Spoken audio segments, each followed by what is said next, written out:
DJ റോക്സറിന് അറിയോ നിങ്ങൾ? പരിചയമില്ല? സെബ് റോക്സർ 34,999 വിലയുള്ള ഒരു DJ സ്പീക്കറാണ് റോക്സർ എന്ന് പറയുന്നത്. ദാ നമ്മുടെ മുന്നിലിരിക്കുന്നത് അവനാണ്. വില ഇട്ട് ഞെട്ടിയല്ലേ? പേടിക്കണ്ട, ഇതിൻ്റെ പകുതി വിലയുള്ളൂ, പകുതിയിലും താഴെ വില ഞാൻ ഇടയ്ക്ക് പറയാം. അപ്പോൾ നമുക്ക് എന്തായാലും ഇതൊന്ന് അൺബോക്സ് ചെയ്തിട്ട് എന്തൊക്കെയാണ് ഇതിൻ്റെ പ്രത്യേകത എന്ന് ആദ്യം മനസ്സിലാക്കാം, അതിനിടയിൽ വില മനസ്സിലാക്കാം. കിടിലൻ സാധനമാണ്. വളരെ സേഫായിട്ടാണ് ഈ ഒരു പ്രൊഡക്റ്റ് നമുക്ക് ഇതുപോലെ പാക്ക് ചെയ്ത് കിട്ടുന്നത്. അപ്പോൾ ഇതിനകത്തായിട്ട് നമുക്ക് കാണാൻ കഴിയുന്നത് ഇത്രയധികം സാധനങ്ങളാണ്. നമുക്ക് ഇതിൽ കാണാൻ കഴിയുന്നത് ഒന്ന് UHF മൈക്കാണ്, വയർലെസ് ആയിട്ടുള്ളൊരു മൈക്ക്. മറ്റൊന്ന് ഒരു റിമോട്ടാണ്, റിമോട്ടിലിടാനുള്ള ബാറ്ററി ഉണ്ട്. ആ ഒരു വയർലെസ് മൈക്കിലിടാനുള്ള ഒരു ബാറ്ററി സെറ്റ് ഉണ്ട്. മറ്റൊന്ന് ഈ ഒരു മൈക്കിൻ്റെ റിസീവറാണ്, റിസീവറിൽ ഇടാനായിട്ടുള്ള ഒരു ബാറ്ററി, അത് റീചാർജബിൾ ബാറ്ററിയാണ്. അത് നമുക്കിതുപോലെ പാക്കേജിൽ കാണാം. ഇത് കൂടാതെ ഓക്സ് കേബിള്, ഒരു C type cable, power cable, HDMI cable, ഇത്രയുമാണ് ഈ ഒരു റോക്സർ DJ സ്പീക്കർ കൂടാതെ നമുക്ക് ഈ ഒരു പാക്കേജിൽ കാണാനാവുക. ദാ ഇവനാണ് DJ റോക്സർ, ഇന്ത്യയിലെ ഏക അല്ലെങ്കിൽ ഇന്ത്യയിലെ ആദ്യത്തെ ഡോൾബി ഓഡിയോ ഉള്ള DJ സ്പീക്കർ. സെബ്രോണിക്സ് ആണ് ഈ ഒരു DJ സ്പീക്കർ പുറത്തിറക്കിയിരിക്കുന്നത്. 100 വാട്ട് RMS ആണ് ഇതിൻ്റെ ഔട്ട്പുട്ട്. 4 സ്പീക്കറുകൾ നമുക്ക് ഇതിനുള്ളിൽ കാണാൻ സാധിക്കും. 4 ഓംസിൻ്റെയും 6 ഓംസിൻ്റേതായിട്ട് 2 എണ്ണം വീതമുള്ള 4 സ്പീക്കറുകൾ. അത്യാവശ്യം ഹൈറ്റൊക്കെ ഉള്ള വളരെ നല്ലൊരു ബിൽഡ് ക്വാളിറ്റി ഉള്ള, വളരെ നല്ലൊരു ബിൽഡ് ക്വാളിറ്റി എന്ന് പറയാൻ കാരണം ഇത് എടുക്കുമ്പോൾ തന്നെ നമുക്കറിയാം നല്ലൊരു വെയിറ്റ് ഉണ്ട്, 9 കിലോ ഭാരമുണ്ട് ഈ ഒരു സ്പീക്കറിന്. അതുപോലെ ബോഡിയൊക്കെ നല്ല അടിപൊളി, ഭയങ്കര കട്ടിയുള്ള ബോഡിയാണ്. അപ്പോൾ അതെന്ന് വെച്ച് കഴിഞ്ഞാൽ ആ ഒരു ബേസിൻ്റെ ഡെപ്ത് നമുക്ക് കിട്ടാൻ വേണ്ടിയിട്ടാണ് അത്രയും നല്ലൊരു ബോഡി ഇതിൽ ക്രിയേറ്റ് ചെയ്തിരിക്കുന്നത്. അപ്പോൾ വളരെ മനോഹരമായിട്ടുള്ളൊരു ഡിസൈനാണ്. ഫ്രണ്ടിലായിട്ട് നമുക്ക് കാണാൻ കഴിയുന്നത് ഇവിടെ ഹാൻഡിലാണ്. ഇതിന് മുകളിലായിട്ടാണ് ഇതിൻ്റെ കൺട്രോൾ പാനൽ. ഇവിടെ താഴെയായിട്ടും ഇതുപോലൊരു ഹാൻഡിൽ കാണാം. ഇതിന് ഇടയിലായിട്ട് ഈ കാണുന്ന ഭാഗങ്ങളിലായിട്ട് നമുക്ക് LED ലൈറ്റുകൾ, RGB ലൈറ്റുകൾ കാണാൻ സാധിക്കും. പാട്ടിനനുസരിച്ചിട്ട് അതുപോലെ തന്നെ നമ്മൾ റിമോട്ട് ഉപയോഗിക്കുന്നതനുസരിച്ചിട്ടൊക്കെ ആ ഒരു ഫങ്ഷൻസൊക്കെ ഡിസ്പ്ലേ ചെയ്യുന്നത് ഈ ഒരു RGB ലൈറ്റിലൂടെയാണ്. ഇതിൻ്റെ 2 സൈഡിലും നമുക്ക് ഇത്തരത്തിൽ റബ്ബറിൻ്റെ ഫ്ലാപ്പുകൾ എന്ന് പറയാം, അതായത് ഒരു റബ്ബർ ബുഷ് പോലെ നമ്മൾ എവിടെയെങ്കിലും ഇത് വെച്ച് കഴിഞ്ഞാൽ ഷെയ്ക്ക് ആവാതെ ഇരിക്കാൻ വേണ്ടിയിട്ട് ഉള്ള ബുഷുകളാണെന്ന് പറയാം. ഇനി ഇതിൻ്റെ പുറകിലേക്ക് നോക്കിക്കഴിഞ്ഞാൽ നമുക്ക് ഇൻപുട്ട് പോർട്ടുകൾ അങ്ങനെയുള്ള കാര്യങ്ങൾ കാണാം. പുറകിലായിട്ട് നമുക്ക് മൈക്കും അതുപോലെ ഗിറ്റാറും കണക്ട് ചെയ്യാനായിട്ട് 2 ഇൻപുട്ട് പോർട്ടുകളുണ്ട്. അതിൻ്റെ വോളിയവും ഗെയിനൊക്കെ അഡ്ജസ്റ്റ് ചെയ്യാനുള്ള കൺട്രോളർ കാണാം. അതിനടുത്തായിട്ട് നമുക്ക് ഒരു റീസെറ്റ് സ്വിച്ചും അതുപോലെ മൈക്ക് അല്ലെങ്കിൽ ഗിറ്റാർ അത് ഓൺ ഓഫ് ആക്കാൻ വേണ്ടിയിട്ടുള്ള ഒരു സ്വിച്ച്, അതുപോലെ ഓക്സ് ഇന്നും ഓക്സ് ഔട്ടും കാണാം. ഇനി നിങ്ങൾക്ക് C ടൈപ്പ് ഡിവൈസുകൾ ഉണ്ടെങ്കിൽ അതിലേക്ക് ഇത് റെക്കോർഡ് ചെയ്യുന്നതിന് വേണ്ടിയിട്ടുള്ള ഒരു പോർട്ട് കാണാം. അതിൽ USB സ്റ്റോറേജുകൾ കണക്ട് ചെയ്യാനുള്ള ഒരു പോർട്ടുണ്ട്. അതുപോലെ തന്നെ നമുക്കിവിടെ ഒപ്റ്റിക്കലും HDMI ARCയും ഉണ്ട്. നമ്മൾ കണ്ടിട്ടുള്ള DJ സ്പീക്കറിലൊന്നും തന്നെ HDMI ഉണ്ടാവാൻ സാധ്യതയില്ല. അതും HDMI ARC ആണ്, ഓഡിയോ റിട്ടേൺ ചാനലാണ്. അപ്പോൾ നമുക്ക് ഡോൾബി ഓഡിയോ ഒക്കെ നല്ല രീതിയിൽ ഇതിൽ ആസ്വദിക്കാൻ ആ ഒരു ഫംഗ്ഷൻ നമ്മളെ സഹായിക്കും. അതുപോലെ ഒപ്റ്റിക്കലുമുണ്ട്, ആവശ്യമുള്ളവർക്ക് ഒപ്റ്റിക്കൽ ഉപയോഗിക്കാം. ഒപ്റ്റിക്കൽ ഇവിടെ ഒരു ക്യാപ്പ് വെച്ചിട്ട് ക്ലോസ് ചെയ്ത് വെച്ചേക്കാണ്. ആവശ്യ സമയത്ത് അത് നമ്മൾ റിമൂവ് ചെയ്തിട്ട് നമുക്ക് കണക്ട് ചെയ്ത് ഉപയോഗിക്കാം. ഇതിൻ്റെ മുകൾ ഭാഗത്താണ് ഇതിൻ്റെ കൺട്രോൾ പാനൽ ഉള്ളത്. 2 റോട്ടറി കൺട്രോളും 6 സ്വിച്ചുകളുമാണ് നമുക്കിവിടെ കാണാനാവുക. ഈ സ്വിച്ചുകൾക്ക് നടുവിലായിട്ടൊരു ചെറിയ LED ഇൻഡിക്കേറ്റർ കൂടിയുണ്ട്. ഇതിൻ്റെ മുകൾ ഭാഗത്തായിട്ട് ഒരു പൊഴിയുണ്ട്. ഈ ഒരു പൊഴിയിൽ നമുക്ക് മൊബൈലൊക്കെ ഹോൾഡ് ചെയ്യാം, ഒരു മൊബൈൽ ഹോൾഡർ പോലെ പാട്ടൊക്കെ വെക്കുന്നവർക്ക് അവിടെ വെച്ചിട്ട് മൊബൈൽ വെച്ചിട്ട് പോകാം അതിന് വേണ്ടിയിട്ട്. ഇനി കൺട്രോളുകളിൽ നമുക്ക് അവിടെ കാണാനുള്ളത് ഒന്ന് TWS ആണ്.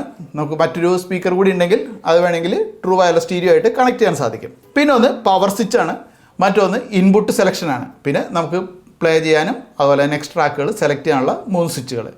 ഈ റോട്ടറി കൺട്രോളിൽ ഒരെണ്ണം വോളിയവും ഒരെണ്ണം നമുക്ക് LED മോഡുകൾ മാറ്റാൻ വേണ്ടി, LED ഡിസ്പ്ലേ സ്റ്റൈലുകൾ മാറ്റാൻ വേണ്ടിയിട്ടാണ്. മൈക്കിൻ്റെ റിസീവറിൽ നമ്മൾ ബാറ്ററി ഇവിടെ പുറത്തുനിന്നും ഈ ഒരു കവർ ഇങ്ങനെ സ്ലൈഡ് ചെയ്തിട്ടാണ് ഇട്ടത്. അപ്പോൾ നമുക്ക് പലർക്കും ചിന്തയുണ്ടാവും ഇത് റീചാർജബിൾ ബാറ്ററിയാണോ അല്ലെന്ന്. ഇത് റീചാർജബിൾ ബാറ്ററിയാണ്. നമുക്ക് ഇതിൻ്റെ സൈഡിൽ തന്നെ ഒരു USB C ടൈപ്പ് പോർട്ട് കാണാം. ഇതിനുള്ളിൽ ഇത് ഇട്ട് കഴിഞ്ഞ് കഴിഞ്ഞാൽ പിന്നെ നമ്മളൊരു USB C കേബിൾ ഉപയോഗിച്ചുകൊണ്ട് ഇത് എപ്പോൾ വേണമെങ്കിൽ ചാർജ് ചെയ്യാം. കേബിൾ കമ്പനി തരുന്നുണ്ട്. പിന്നെ ഇതിനടുത്തൊരു ഓൺ ഓഫ് സ്വിച്ച് ഉണ്ട്. നമുക്ക് ഇതിൻ്റെ പുറകിലുള്ള ആ ഒരു മൈക്കിൻ്റെ ഇൻപുട്ട് പോർട്ടിൽ കണക്ട് ചെയ്ത് കഴിഞ്ഞാൽ മൈക്ക് ഉപയോഗിക്കാം. അപ്പോൾ നമുക്കിനി മൈക്ക് ഒന്ന് ചെക്ക് ചെയ്യാം. മൈക്ക് ഓൺ ആക്കിയിട്ടുണ്ട്, സൗണ്ട് നിങ്ങൾക്ക് കേൾക്കാം. ഇനി നമുക്ക് ഇതിൻ്റെ എക്കോ ഒന്ന് അഡ്ജസ്റ്റ് ചെയ്ത് നോക്കാം. എക്കോ അഡ്ജസ്റ്റ് ചെയ്യുമ്പോൾ ഇവിടെ ഈ ഒരു LED ഇൻഡിക്കേറ്ററിൽ ആ എക്കോൻ്റെ ലെവൽ ഇതുപോലെ കാണിക്കും, നോക്കിക്കോട്ടെ കേട്ടോ. അപ്പോൾ അതിനനുസരിച്ചിട്ട് ആ എക്കോ കൂടി വരുന്നത് കാണാം. അപ്പോൾ ഇത്തരത്തിൽ നമുക്ക് എക്കോ അഡ്ജസ്റ്റ് ചെയ്യാം. നല്ല രീതിയിൽ വോളിയം ഉണ്ട്. ഞാനിവിടെ വീണ്ടും അത് റിപ്പീറ്റ് ചെയ്യാതിരിക്കാൻ വേണ്ടിയിട്ട് വോളിയം കുറച്ച് വെച്ചിരിക്കുന്നതാണ്. നമുക്കിതുപോലെ പാട്ട് വെക്കുന്നതിനോടൊപ്പം തന്നെ മൈക്ക് ഉപയോഗിച്ച് പാട്ട് പാടാൻ കഴിവുള്ളവർക്ക്. ഞാൻ പാടുന്നില്ല, ജസ്റ്റ് സാമ്പിൾ കാണിച്ചു മാത്രം ഇതുപോലെ മൈക്ക് ഉപയോഗിക്കുന്നത്.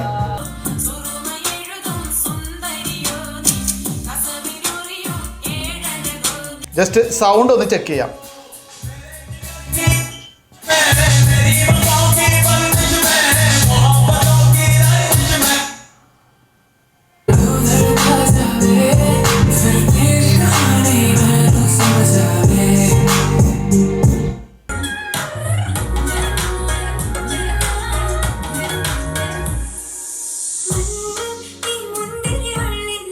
റിമോട്ടിൽ തന്നെ നമുക്ക് എല്ലാം കൺട്രോൾ ചെയ്യാനാവും. അതിപ്പോൾ ലൈറ്റ് LED മോഡുകൾ നമുക്ക് വ്യത്യസ്തമായിട്ടുള്ള രീതിയിൽ മാറ്റണമെന്നുണ്ടെങ്കിൽ അതിന് സാധിക്കും. ഇനി അതുകൂടാതെ നമുക്ക് ഇക്വലൈസർ മോഡുകളുണ്ട്. 3 ഇക്വലൈസർ മോഡുകളാണ് ഈ ഒരു പാർട്ടി സ്പീക്കറുള്ളത്. അപ്പോൾ അതിനായിട്ട് ഒരു ഇക്വലൈസർ മോഡ് നമ്മൾ ഓൺ ആക്കണമെന്നുണ്ടെങ്കിൽ അതിൽ EQ റീസെറ്റ് എന്ന് എഴുതിയിരിക്കുന്ന ആ ഒരു ബട്ടൺ ഒരു തവണ പ്രസ് ചെയ്യുമ്പോൾ ഇക്വലൈസർ 1ഉം 2 തവണ പ്രസ് ചെയ്യുമ്പോൾ ഇക്വലൈസർ 2, അതുപോലെ 3 എണ്ണം പ്രസ് ചെയ്യുമ്പോൾ ഇക്വലൈസർ 3 എന്നിങ്ങനെ 3 വ്യത്യസ്ത മോഡിലേക്ക് ചേഞ്ച് ആയി കിട്ടും. ബേസ് അഡ്ജസ്റ്റ് ചെയ്യാനായിട്ട് ഇതിൽ ഒരു സ്വിച്ചും ട്രിബിൾ അഡ്ജസ്റ്റ് ചെയ്യാനായിട്ട് 2 സ്വിച്ചും കാണാം. അപ്പോൾ ഒരു കൺഫ്യൂഷൻ ഉണ്ടാവാം എങ്ങനെ ബേസ് കൂട്ടും കുറയ്ക്കുമെന്ന്. ബേസ് അഡ്ജസ്റ്റ് ചെയ്യാനായിട്ട് വളരെ സിമ്പിളാണ്. നമ്മൾ ഒരു തവണ പ്രസ് ചെയ്യുമ്പോൾ ബേസ് കുറച്ച് കൂടും, രണ്ടാമത്തെ തവണ ഫുള്ളാവും, മൂന്നാമത്തെ തവണ ബേസ് ഇല്ലാതെയാവും. അങ്ങനെ 3 രീതിയിലാണ് ബേസ് കൺട്രോൾ. ട്രിബിൾ നമുക്ക് ആവശ്യമുള്ള രീതിയിൽ പ്ലസ് മൈനസ് ഉപയോഗിച്ചിട്ട് കൂട്ടുകയും കുറയ്ക്കുകയും ചെയ്യാം. പിന്നെ ഇതുകൂടാതെ ബാക്കിയുള്ള ഫങ്ഷൻസ് ഇപ്പോൾ നമുക്ക് മൈക്ക് ഓൺ ഓഫ് ആക്കാൻ വേണ്ടിയിട്ട്, അല്ലെങ്കിൽ നമുക്ക് എക്കോ അഡ്ജസ്റ്റ് ചെയ്യാൻ വേണ്ടിയിട്ട്, പെയർ ചെയ്യാൻ, ഇൻപുട്ട് സെലക്ട് ചെയ്യാൻ, ഇതിനൊക്കെ തന്നെ റിമോട്ടിൽ സൗകര്യമുണ്ട്. 14,999 ഇതിപ്പോൾ ആമസോണിലൂടെയും അതുപോലെ സെബ്രോണിക്സിൻ്റെ വെബ്സൈറ്റിൽ കൂടിയും ഫ്ലിപ്കാർട്ടിൽ കൂടിയൊക്കെ വിൽക്കുന്നത്. അതാണ് ഇതിൻ്റെ ശരിയായ റേറ്റ്. MRP ആണ് ഞാൻ പറഞ്ഞ 34,999. അത് സെബ്രോണിക്സ് എപ്പോഴും കുറച്ച് കൂട്ടിയാണ് ഇടാറുള്ളത്. പിന്നെ ഇത് നമുക്ക് ബാറ്ററിയിലും അതുപോലെ തന്നെ AC-യിലും വർക്ക് ചെയ്യുന്ന ഒരു DJ സ്പീക്കറാണ്. അപ്പോൾ ഇതിൻ്റെ പുറകിലായിട്ട് നമുക്ക് പവർ കോഡ് കണക്ട് ചെയ്യാൻ, AC-യുടെ ആ ഒരു കോഡ് കണക്ട് ചെയ്യാൻ വേണ്ടിയിട്ടുള്ള ഒരു പോർട്ട് കാണാം. അത് കണക്ട് ചെയ്തിട്ട് നമുക്ക് അത് ഉപയോഗിക്കാം. ഇതല്ല എങ്കിൽ തന്നെ ഇതിൽ ഇൻബിൽറ്റ് ബാറ്ററി ഉണ്ട്. 1.5 മണിക്കൂർ ചാർജ് ചെയ്തതിനാൽ നമ്മളൊരു 50% വോളിയത്തിലാണ് വയ്ക്കുന്നതെങ്കിൽ നമുക്ക് 5 മണിക്കൂർ ഇത് ഉപയോഗിക്കാനാവും. അപ്പോൾ ഇതിൻ്റെ ശബ്ദം അതുപോലെ ഫങ്ഷൻസ് ഇതിലൊക്കെ ഞാൻ നല്ല സംതൃപ്തനാണ്. പിന്നെ എനിക്ക് കുറവായിട്ട് തോന്നിയെന്ന് വെച്ച് കഴിഞ്ഞാൽ ഈ LED ബൾബുകൾ അത് വളരെ ചെറിയ LED ബൾബ് മാത്രമേ ഉള്ളൂ. കുറച്ചും കൂടി നല്ല വലുതായിട്ട് ഇപ്പോൾ സാധാരണ ചില ബ്രാൻഡുകളുടെയൊക്കെ നമ്മൾ കണ്ട സ്പീക്കറിൻ്റെ ചുറ്റിലൊക്കെ കാണാം. അപ്പോൾ അതേ രീതിയിൽ കൂടി വെച്ചിരുന്നെങ്കിൽ കുറച്ചും കൂടി അടിപൊളിയാകുമായിരുന്നു. 1 വർഷം വാറൻറ്റിയൊക്കെ സെബ്രോണിക്സ് കൊടുക്കുന്നുണ്ട്. അപ്പോൾ നല്ല രീതിയിലുള്ളൊരു ക്വാളിറ്റി, അതായത് നല്ലൊരു ക്രിസ്റ്റൽ ക്ലിയർ ആയിട്ടുള്ള നല്ല ബേസുള്ള നല്ലൊരു ശബ്ദമാണ് നമുക്ക് ഇതിലൂടെ കിട്ടുന്നത്. പിന്നെ ഡോൾബി ഉണ്ടെന്നത് മറ്റൊരു പ്രത്യേകതയാണ്. അപ്പോൾ അതുകൊണ്ട് തന്നെ നമുക്ക് വേണമെങ്കിൽ ഈ ഒരു DJ സ്പീക്കർ വീട്ടിൽ ഒരു TV-യിൽ കണക്ട് ചെയ്തിട്ടും വേണമെങ്കിൽ ഉപയോഗിക്കാം. അതായത് TV-യിൽ ആ ഒരു സിനിമ കാണാനും നമുക്ക് ഉപയോഗിക്കാമെന്നർത്ഥം. അപ്പോൾ ഒരു മൾട്ടി പർപ്പസ് ആയിട്ടുള്ളൊരു DJ സ്പീക്കറാണ് ഇതെന്ന് പറയാം. അപ്പോൾ എന്തായാലും ഈ ഒരു പ്രൊഡക്റ്റിനെ കുറിച്ചുള്ള നിങ്ങളുടെ അഭിപ്രായം വീഡിയോയ്ക്ക് താഴെ തീർച്ചയായിട്ടും കമൻറ്റ് ആയിട്ട് ഇടുക. മറ്റൊരു വീഡിയോയിൽ നമുക്ക് വീണ്ടും കാണാം.